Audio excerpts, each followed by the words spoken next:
Erev Tov, les Koulam, on va essayer de développer Bezrat Hashem avant ce Shabbat la paracha de Vaera. On est rentré dans le Sefer Shemot, comme on a vu la semaine dernière. Le Sefer Shemot qui est appelé par nos sages le Sefer Hageoula, le livre de la délivrance. On va expliquer de manière générale pourquoi, de manière si précise, ce livre est appelé le livre de la délivrance, le Sefer Hageoula. Et pourquoi on parle de Géoula dans le Sefer Shemot? Qu'est-ce qui se passe dans ce livre précisément? On a vu la paracha de Shemot et dans la paracha de Vaera, pour que on parle de notion de Géoula par rapport à Yetziat Mitzrayim, à la sortie d'Égypte. Et on va voir tout ce que ces notions nous enseignent aujourd'hui, notamment dans cette phase de délivrance finale que nous sommes en train de vivre, Ilchalta de Géoula, comme disait le Rav Kook, et avant la venue du Mashiach Bekarov Bezrat Hashem. Au début de cette paracha, dans la paracha de Vaera, on voit que l'Éternel s'adresse à Moshe d'une manière où il veut lui faire passer un message très particulier. Le verset nous dit comme ça: Vaidaber Elohim el Moshe vayomer elav ani Adonai. Il faut savoir que lorsque la Torah emploie le mot Vaidaber, le terme Daber dans la Torah, ce terme-là du Dibour, a une connotation de Midat Adin, de rigueur.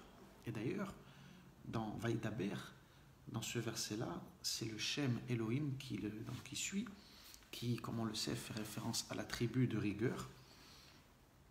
Et donc, l'Éternel parle à Moshe en ces termes, en lui parlant de cette notion de Elohim, qui est la tribu de rigueur, mais il emploie cette fois-ci le terme Vayomer, et Vayomer est une notion, on va dire, qui se rapproche de qui est l'inverse, qui est la notion de miséricorde. Et il lui dit Vayomer Elav, il lui dit Ani Adonai, il lui dit je suis le nom ineffable à 4 lettres. Qu'est-ce que veut nous enseigner ces différents noms qui se dévoilent dans la paracha? Plusieurs choses, mais déjà d'une manière très simple.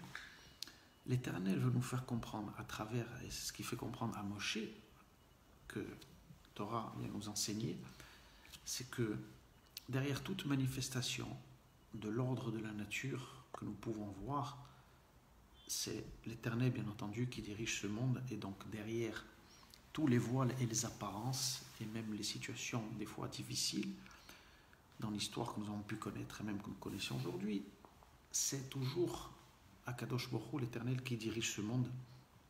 Et bien entendu, les forces de la nature que l'Éternel a créées ne sont pas indépendantes, et l'Éternel donc peut en donner transcender et maîtriser cette nature lorsqu'il le désire, bien évidemment. Et c'est ce qui va nous enseigner à travers ce livre de Shemot, et notamment dans la sortie d'Égypte.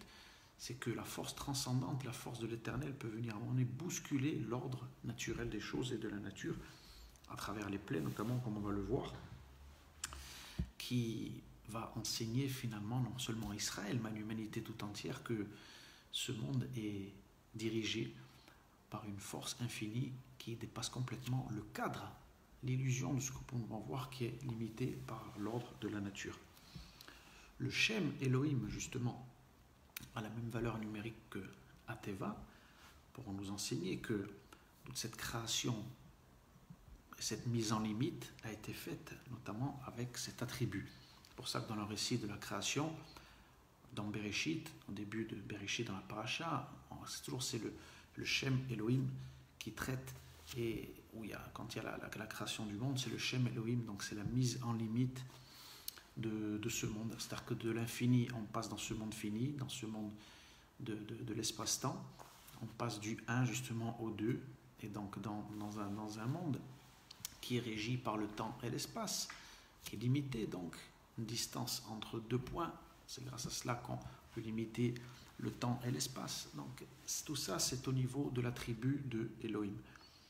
Cette notion-là, comme on va le voir dans la sortie d'Égypte, dans Shemot, bien entendu, le concept Pharaon, on connaît, bien entendu.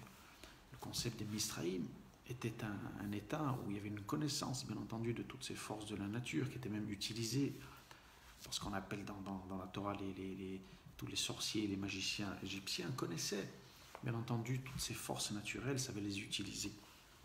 Mais là, justement, l'Éternel, à travers la naissance du peuple d'Israël, va montrer au monde qu'il bien entendu, il y a une force supérieure qui dirige tout cela et que la nature n'est pas elle-même maître bien entendu, du monde et qu'il y a quelque chose, bien entendu, qui la dirige, une force supérieure. Ça, c'était disons, on va dire déjà la notion fondamentale de comprendre tout de suite. L'Éternel veut faire comprendre à Moshe que derrière Elohim, il y a toujours Akadosh Baruch Hu.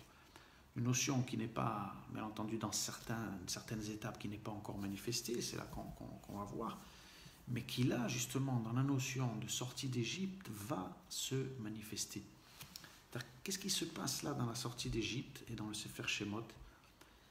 Le nom ineffable peut enfin se dévoiler. C'est-à-dire que, finalement, l'Éternel peut agir dans l'histoire, se dévoiler, se faire connaître, au moment donné où le peuple d'Israël va naître, va apparaître. Ça qui est extraordinaire, c'est que la notion est dans une configuration où il n'a pas encore compris que peu importe le niveau qu'il peut avoir en Torah, mais s'il est en dehors de sa terre, en dehors de la structure nationale de son peuple, eh bien, il est, comme nous le dit dans le Talmud, dans Maseret Ktubot, à la page 110, il est comme une personne qui n'a pas de Dieu. Parce que Dieu, dans toute sa puissance, dans toute son essence, ne peut se dévoiler que lorsque apparaît l'identité d'Israël. Et d'ailleurs, c'est dans le Sefer Shemot que le mot Am Israël, peuple d'Israël, apparaît pour la première fois. Donc, il n'est pas justement, ce terme-là n'apparaît pas encore quand nous sommes au niveau des Avot, au niveau de Abraham, Yitzhak et Yaakov, qui est au niveau individuel. C'est cette notion qui a enseigné à Moshe à travers cette Géoula. Donc, il a entendu cette notion qui revient sans cesse de Géoula à travers la réception de la Torah en tant que peuple. C'est-à-dire pour la raison pour laquelle nous allons la recevoir 50 jours après la sortie d'Égypte. La Torah aussi était en exil finalement. Toute Torah qui est reçue au niveau individuel est une Torah de l'exil, une Torah d'Égypte. La vraie Torah est reçue lorsqu'il y a la dimension du peuple d'Israël, bien entendu, qui est là et qui n'est pas éparpillé, qui n'est pas dispersé au milieu des nations. Lorsqu'un peuple sort de la notion de Mitzraïm, des limites de l'exil, il peut enfin recevoir la Torah. Après 50 jours, qui correspond bien entendu 50 au chiffre de la Teshuvah, justement, au degré de la Bina, puisque le chiffre 50 dépasse le cadre naturel des choses. Comme on le sait, lorsqu'il y aura la sortie d'Égypte, il va y avoir les 7 semaines, notamment après Pessah du Homer, qui font la séparation entre la sortie d'Égypte et le don de la Torah. 7, donc les 49 jours qui sont liés au chiffre 7, qui sont du degré de l'ordre naturel des choses, du degré de la nature. Et quand on arrive au chiffre 50, on dépasse le 7, on arrive au 8, et là on arrive aux valeurs de l'infini qui peuvent se dévoiler dans le fini. Mais tout cela peut se faire, bien entendu, quand il y a une notion de peuple sur sa terre. C'est tous les psukim de la Torah que vous avez là dans Shemot et tout au long de la Torah jusqu'à Dvarim, de toute manière, répète sans cesse que le Ikar, l'essentiel, est de permettre à Kadosh Baruch Hu, l'infini, de se dévoiler. Et il demande sans arrêt dans la Torah, sans arrêt, quand je dis sans arrêt, c'est vraiment sans arrêt, vous pouvez ouvrir votre Chumash et le voir par vous-même. L'Éternel demande sans cesse au peuple d'Israël de rentrer, de prendre possession de la terre d'Israël, de s'établir en tant que nation, parce que c'est de cette manière-là qu'il va vivre avec les véritables valeurs de la Torah, et il pourra faire ce qu'on appelle le tikkun olam, la réparation, l'arrangement de l'humanité tout entière, sous cette forme-là, sous ce degré-là, ce qui est bien entendu impossible lorsque nous sommes à un niveau individuel éparpillé au milieu des nations, et que chacun vit sa religion finalement égoïstement au niveau individuel ou en communauté. Maintenant, ça c'était l'idée générale que vient nous enseigner le Sefer Shemot. Maintenant, il faut savoir, par exemple, prenons le degré de Moshe. La Torah, de manière extraordinaire, vient nous dévoiler quelque chose d'incroyable. Prenons le degré de Moshe qui est extraordinaire, qui est le libérateur du peuple d'Israël à ce moment-là, qui, sous sa conduite, nous allons recevoir la Torah. Mais malgré cela, justement, il ne va pas rentrer en Eretz Israël. Pour différentes raisons. Mais notamment, l'une des raisons est que dans son degré d'amour pour le peuple d'Israël et dans la fonction particulière qu'il avait, Moshe est attaché à un degré de vérité, d'absolu très très fort, et on voit qu'à la fin de la paracha de Shemot, il ne comprend pas pourquoi finalement Kadosh Baruch Hu l'envoie libérer le peuple d'Israël et qu'il y a des épreuves, que ça ne se passe pas, et la Géoula n'apparaît pas. Moshe, dans son degré, c'est la Géoula tout de suite. C'est tout de suite le Beth Amikdash, tout de suite Mashiach. Donc les étapes, il ne les comprend pas. Il veut une Géoula précipitée, sans passer par le temps qu'il faut et par les étapes qu'il faut passer, même si des fois il faut passer par des plaies, comme on le voit. Il faut passer par 2000 ans d'exil. Il faut passer par les 4 exils d'Israël. Ça, Moshe, dans son degré, il ne peut pas. Moshe, dans le degré où il arrive au moment de la sortie d'Égypte, eh bien, il ne peut pas être celui qui va rentrer en terre d'Israël, parce que pour avoir le degré de rentrer en Eretz Israël, eh bien, il faut comprendre les difficultés des épreuves, il faut comprendre le processus de la Géoula, et le processus de la Géoula est long, il est difficile, il se fait par des étapes, comme on a pu le voir. Depuis le retour du peuple d'Israël sur sa terre, eh bien, il y a eu des difficultés. Il a fallu reconstruire ce pays, il a fallu mener des guerres contre les Arabes, il a fallu les gagner, c'était difficile, il fallait reconstruire un pays où il n'y avait rien, reconstruire une économie, bâtir une nation forte, une armée. Tout ça, ça a pris du temps.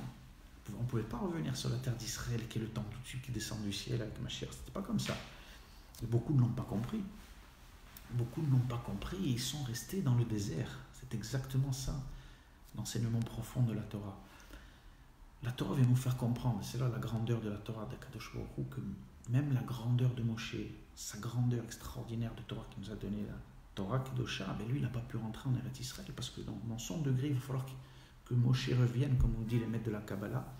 Ensuite, il reviendra, bien entendu, dans le Mashiach, à travers un degré qui sera associé à celui du degré de David, pour finalement parachever là la Géoula. Mais dans son degré propre qui lui était, il était à un niveau où il ne pouvait pas rentrer en Eretz Israël, parce que justement, il lui manquait cette donnée de passer par des étapes qui sont des fois avancées dans l'obscurité. Comme le dit le prophète Isaïe, seul le peuple qui a connu l'obscurité pour avoir la lumière. Et Moshe, dans son degré, ne pouvait pas comprendre cela. Il était sensible, émotif par rapport aux souffrances du peuple d'Israël. Il ne pouvait pas supporter. C'est ce qu'il a dit à Kadosh Baruch Hu. Il faut, malgré le fait qu'Abraham avait vu en prophétie que l'exil de Mitzrayim devait durer 400 ans, mais finalement, par les demandes de Moshe, cela a été écourté. Mais à un prix, finalement, il faudra ensuite que ce décalage, finalement, qui devait prendre 400 ans, a été raccourci, mais il faudra passer par d'autres choses, finalement, par 4 exils, etc. Et Moshe, on perd le prix de ne pas rentrer en Eretz Israël. Parce qu'on ne peut pas mettre un leader, surtout pour une conquête, la conquête de la terre d'Israël, en bâtir une nation, avec quelqu'un qui sera émotif, qui sera sensible, qui n'aura pas la patience de voir des étapes. Les étapes se faire, des étapes se réaliser, comme on a pu le voir, c'est exactement cela, c'est revenir. Une terre où il n'y avait rien, qu'il fallait reconstruire, faire des guerres contre 7 armées arabes qui de suite, à peine sorties d'Auschwitz, on n'a même pas le temps de sortir d'Auschwitz, il y a 7 armées arabes qui tombent dessus, il faut faire la guerre, ensuite encore d'autres guerres qui suivent, la guerre des 6 jours, etc. Un truc de fou, et en même temps il fallait construire un pays, bâtir une économie, tout cela, et on n'était pas encore prêt pour vivre, je dirais, avec les valeurs de la Torah, tranquillement. C'était pas ça, c'est-à-dire qu'il fallait préparer d'abord le corps des choses avant d'y faire descendre les valeurs. Et ça, la dimension de Moshe, ou la dimension, par exemple, à un certain niveau des explorateurs, quand ils font la faute, c'est ça. C'est-à-dire qu'ils sont au niveau de Léa. Léa, ce qu'on appelle dans la Kabbalah, c'est le niveau du dévoilement très haut, qui viendra ensuite avec le Mashiach, avec le Messie. Et donc, mais cela, bien entendu, ça passe par une étape qui doit précéder cela, qui est le corps, qui est la dimension de Rachel, la dimension dévoilée, qui doit précéder. Et donc là, la Torah, surtout dans le Sefer Shemot, elle vient nous enseigner que, déjà, à ce moment-là, que pour que la Géoula se fasse, il y aura une préparation et ça prendra un certain temps. Il ne faudra surtout pas brûler les étapes. Au contraire, il faudra renforcer toutes ces étapes et par notre mérite, parce qu'on appelle la notion de shuvah, de repentir, à travers cette compréhension, on peut, par nos actions, bien entendu, accélérer et raccourcir un processus qui est fixé, qui peut être de temps, bien sûr qu'il y a ces 6 millénaires. Et les sages nous disent dans le Zohar qu'après une certaine date, bien entendu, la rédemption viendra. Mais, comme c'est rapporté aussi dans le Talmud, dans le traité de Sanhedrin, là-bas à la page 97, il y a un libre arbitre. Tout va être selon les actions. Si le peuple d'Israël il est méritant, eh bien, et le dévoilement, la rédemption se fera et on gagnera du temps. Mais bien entendu, si les actions manquent, bien entendu, il y a des étapes qui vont se faire, que Dieu nous en préserve, des épreuves, des souffrances, pour arriver à quelque chose finalement qui, bon, on loupe, comme on loupe des sorties. Il ne faut pas louper les sorties d'autoroute comme dans le Ouest, sinon on perd du temps. Mais on arrive finalement à destination, mais si on ne prend pas le bon chemin, c'est repoussé. On finira par arriver, bien sûr, mais ça prendra du temps, que Dieu nous en préserve, des épreuves, des difficultés. C'est ça le message que veut nous enseigner l'Éternel Dieu à travers surtout le livre de Shemot et la paracha de Vaera, que le processus va prendre du temps. Et c'est ce qui se passe. C'est ce qui se passe dans la notion de sortie d'Égypte. Avant que le peuple d'Israël soit libéré, il se passe des choses. Il y a les 7 plaies d'abord qui sont envoyées. 7, pourquoi 7 d'abord dans cette paracha et ensuite 3. Ce n'est pas 10 dans une seule, c'est-à-dire qu'il y a d'abord 7 et ensuite 3. Pourquoi 7? Parce que 7 est lié au chiffre de la nature, les 7 jours de la semaine. Le chiffre 7 est finalement est lié aux lois, au fonctionnement de la nature, voilà, je dirais, qui est une gestion automatique. Et c'est d'abord ça, c'est sur cette notion de 7 qui est reliée à la nature que déjà le travail, la réparation doit se faire. C'est-à-dire que Dieu veut montrer que la nature est dirigée par une force supérieure, et c'est pour ça qu'il frappe d'abord au niveau du chiffre 7 pour montrer qu'il y a une notion qui dépasse toujours, qui transcende la notion de la nature. Et ensuite, une fois que le travail des 7 est effectué, ensuite les 3 supérieurs, comme on le sait, qui sont les valeurs divines, qui sont au niveau des sphérotes, des attributs divins, les notions qui dépassent, qui sont au niveau de l'ordre du 8, qui sont la Chokhmah, la Bina et le Dat, au niveau du cerveau. À ce moment-là, ça peut descendre, ces notions-là, ces 3 peuvent descendre qu'une fois quand le 7, bien entendu, est réparé. Alors, ces notions profondes de Kabbalah, mais qui finalement, à un niveau simple, sont compréhensibles. C'est-à-dire que s'il n'y a pas d'abord une réparation qui se fait au niveau de la nature, déjà tout simplement, eh bien, les valeurs divines ne peuvent pas descendre et s'habiller. Il faut d'abord qu'il y ait ce qu'on appelle un kéli, un réceptacle, pour que ces valeurs puissent descendre. C'est pour cela que l'Éternel se dévoile finalement dans son nom ineffable, dans son essence, le nom à 4 lettres, qui d'ailleurs représente tout aussi, quand on prend le nom à 4 lettres, tous les éléments de la nature, le minéral, le végétal, l'animal et l'être parlant. Il peut se dévoiler qu'à un moment donné où il y a la structure pour recevoir ça. C'est-à-dire la structure en tant que peuple, déjà Israël, sur sa terre, qui justement a les réceptacles, les outils pour recevoir cela. Au niveau individuel, tant que le peuple juif est en exil, éparpillé, on ne leur dira jamais assez en tant qu'individu, ça ne pouvait pas se faire. Le nom Am Israël, peuple d'Israël, apparaît pour la première fois dans la Torah, dans la Bible, lorsque cette notion de peuple, donc est la sortie d'Égypte, pas avant. Au niveau d'Abraham, Yitzhak, Yaakov, il n'y a pas encore de dévoilement du nom ineffable parce qu'on est au niveau individuel. Et donc les réceptacles ne sont pas assez solides pour recevoir les valeurs divines. Maintenant, regardez comme chaque mot dans la Torah, chaque mot dans la Bible a un sens profond et nous amène une compréhension profonde. Prenons le mot monde en hébreu se dit olam. Olam est la même racine que le mot elem en hébreu qui veut dire le voile. C'est-à-dire que nos sages, surtout l'Éternel à travers la Torah, à travers la langue hébraïque, a voulu montrer, et ça s'enracine dans les secrets de la création, dans la Genèse, dans Bereshit, que ce monde est un voile. C'est-à-dire ce que nous voyons est l'illusion d'un monde beaucoup plus... Les mondes supérieurs sont cachés à travers les voiles de la nature, de ce que nous pouvons voir.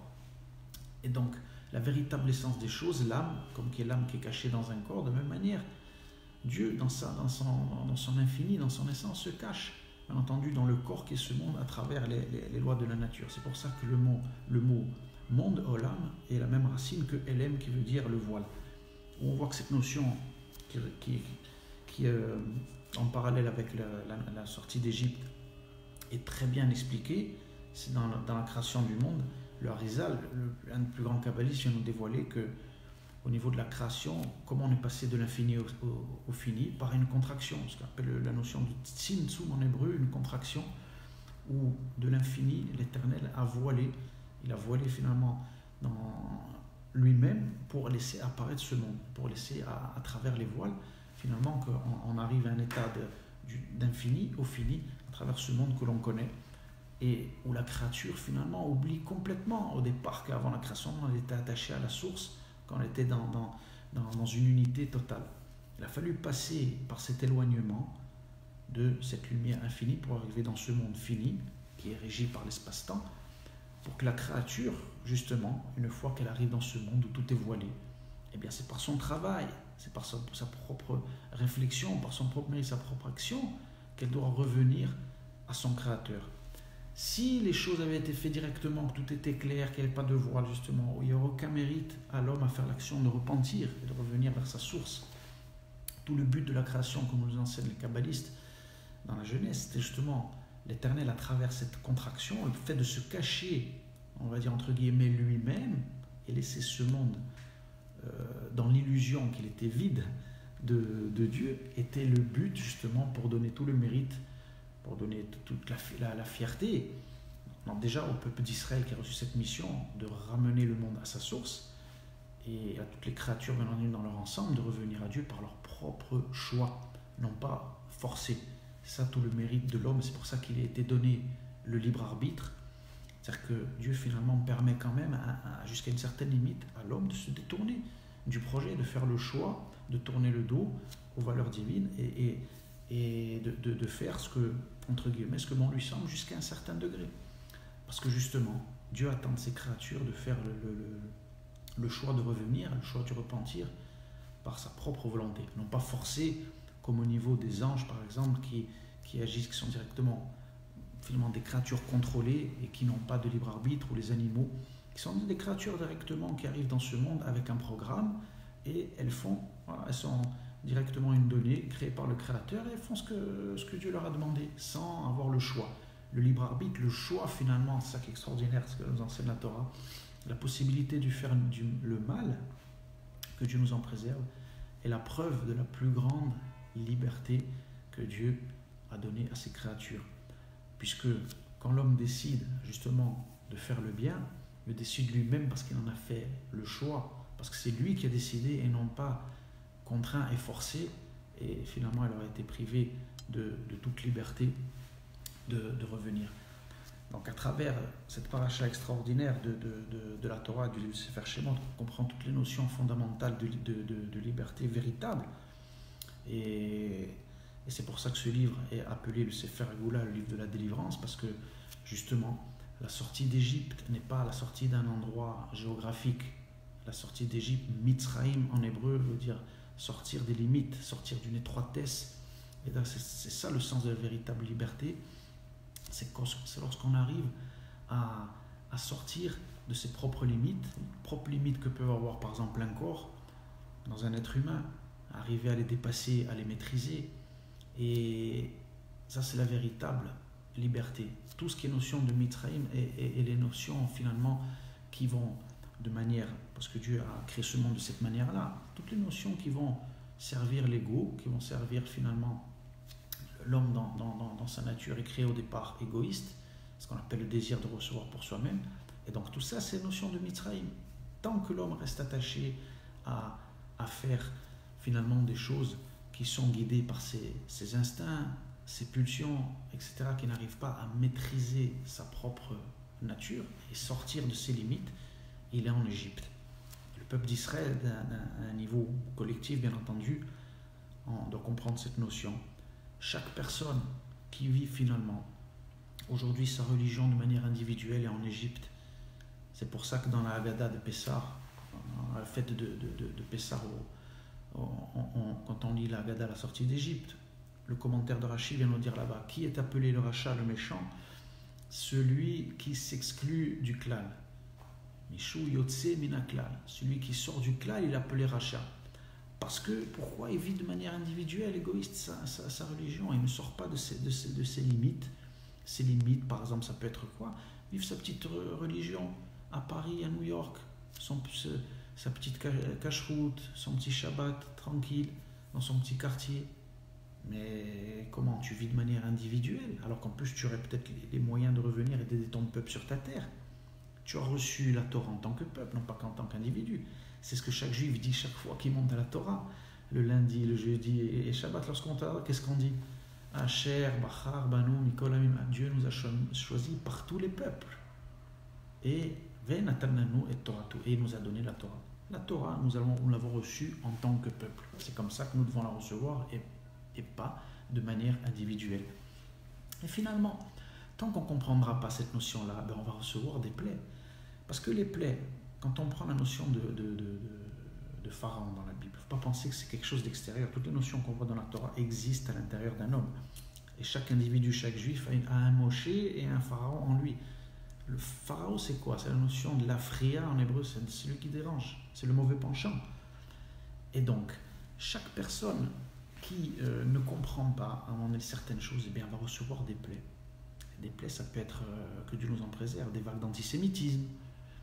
Ça peut être que Dieu nous en préserve des choses. Dieu va envoyer des plaies pour réveiller son peuple. Alors qu'il va se servir. Il va se servir de nous en préserve des musulmans qui sont en Europe. Il va se servir des fanatiques d'extrême droite aux États-Unis. Mais il va envoyer des messages parce qu'il aime son peuple. Il ne fait pas ça par punition. Quand il envoie une plaie après l'autre, après Pharaon, qu'est-ce qu'il attend de Pharaon finalement? Il attend la tchouva, il attend le repentir. S'il voulait vraiment le détruire, il le fait tout de suite. L'Éternel, qu'est-ce qu'il avait besoin d'attendre? Il veut faire sortir le peuple d'Israël d'un coup. Bam, il détruit Pharaon d'un coup, c'est fini. Mais il n'y aurait pas eu de mérite à cela. Tandis que si, comme on l'a vu, la créature fait tchouva et fait un repentir, alors là c'est la gloire d'Hachem justement qui est révélée dans ce monde. Et là on apprend quelque chose d'extraordinaire. Akadosh Baruch Hu, à travers les épreuves qu'il y a en exil, veut montrer à son peuple que dans les souffrances, il est là, il est derrière, il attend. Il attend par des pleurs, par des demandes. Mais revenez, parce que c'est moi-même qui suis en exil. Dans différents endroits, on le voit. Il est marqué Beshuvecha Betzion Merachamim, c'est-à-dire que c'est son retour à lui. Lorsque des Juifs décident de revenir et de faire la volonté du Créateur, c'est lui-même, c'est l'Éternel qui sort d'Égypte. Vous vous rendez compte comme c'est magnifique? C'est-à-dire que l'Éternel fait comprendre à son peuple qu'il a choisi pour révéler les valeurs divines. Revenez maintenant, le temps de l'exil est terminé. Je vous ai fait sortir. Le décret est terminé. Revenez sur la terre d'Israël. Revenez sur la terre d'Israël parce que j'ai besoin de vous pour me révéler. C'est ça ce qui est enseigné dans la paracha de Shemot. Le tétragramme, le nom ineffable. Dieu qui peut agir dans l'histoire ne peut se révéler que lorsqu'on est un peuple. Alors chaque juif doit venir, doit faire de tout son cœur, de toute son âme, doit faire tout ce qu'il faut pour revenir ici. Surtout s'il en a les moyens, il doit le faire parce que sinon il empêche l'Éternel de se dévoiler dans ce monde. Le Rachaim, qui est un des grands, a dit des choses très très dures. Il a dit sur sa attention, il a prévenu que si certains chefs de communauté en âme et conscience maintenaient les communautés en exil et l'empêchaient de monter, devront rendre des comptes au Créateur. Et ils vont finalement passer par des épreuves très très très difficiles. Donc ceux qui sont dans cette idée, qui connaissent véritablement, je parle vraiment de personnes qui savent quand même et qui décident malgré tout de faire comme Pharaon, de rester dans un orgueil, de faire la sourde oreille, finalement, malgré les vagues d'antisémitisme, malgré tout ça, on ne comprend pas, ceux-là devront rendre des comptes. Ils sont responsables de l'attente et du temps qu'il faut pour que finalement la délivrance se fasse, parce que c'est des manques qu'il y a en terre d'Israël, tous ces juifs qui sont encore en exil. Il y a des territoires qui sont encore entre les mains de nos ennemis, partie de Jérusalem qu'il faut récupérer, etc. Donc il y a des manques ici. Donc c'est très grave. Donc je ne parle pas de cas individuels où des personnes vraiment des fois ne peuvent pas parce qu'il y a des problèmes très particuliers ou d'argent ou de maladies, Dieu nous en préserve. Je parle vraiment sur un plan général et je parle de gens qui se comportent vraiment comme les explorateurs. Si la Torah nous parle de la faute des explorateurs, c'est qu'il y a des explorateurs, Dieu nous en préserve, en exil et malheureusement ils y sont encore aujourd'hui. Donc je parle de ces personnes-là qui savent vraiment, sont conscients, qui ont les moyens de venir, qui ne le font pas, devront rendre des comptes à l'Éternel. Donc voilà finalement cette notion extraordinaire de sortie d'Égypte que finalement Pharaon, chacun d'entre nous à notre niveau, nous pouvons avoir un Pharaon. Et si on ne comprend pas la volonté à travers la Torah, on a la chance d'avoir la Torah pour savoir ce qu'il y a à faire au niveau collectif, au niveau individuel. Par miséricorde, Hachem, si on ne comprend pas, on verra des épreuves, il enverra des plaies. Et finalement, tout le monde en viendra à être délivré, et même Pharaon, puisque, comme on le sait, après l'ouverture de la mer, c'est lui qui a prononcé « Mi kamocha ba'elim » Hachem, qui est comme toi, l'Éternel, qui se dévoile. Et même lui a fini par reconnaître la grandeur et la force de l'Éternel. Donc tout le monde arrivera bien entendu à la tchouva, au repentir, mais prenons les choses en main, n'attendons pas que des épreuves difficiles s'abattent sur nous, ras shalom. N'attendons pas que plusieurs plaies tombent sur nous. Comprenons tout de suite aux premiers avertissements, faisons la volonté de l'Éternel et on aura le mérite dans notre génération de voir Mashiach à notre tête se dévoiler, de voir le temple reconstruit et de pouvoir voir les valeurs divines se révéler sur l'ensemble de la terre et pour toutes les nations du monde. À tous et à toutes, Shabbat Shalom et à très très bientôt.